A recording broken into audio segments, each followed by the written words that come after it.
এক ভাই জানতে চেয়েছেন, জাহিদ আলম ভাই, আহলে সুন্নাত ওয়াল জামাতের সঠিক ধারণা, আহলে সুন্নাত ওয়াল জামাতের পরিচয় জানতে চেয়েছেন।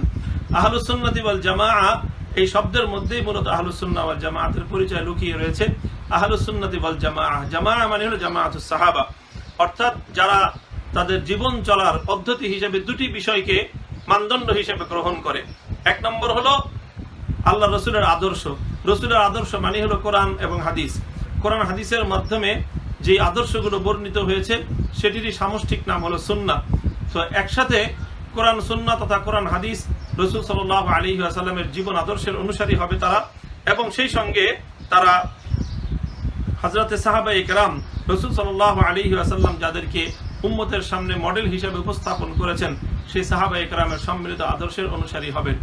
অর্থাৎ একদিকে কোরআন হাদিস তারা অনুসরণ করবে, আরেকদিকে সাহাবায়ে কেরামের পূর্ণ জামাতকে তারা আঁকড়ে ধরবে। এই ধরনের বৈশিষ্ট্য সম্পন্ন যারা রয়েছেন তাদেরকে আহলুস সুন্নাহ ওয়াল জামাআহ বলা হয়ে থাকে।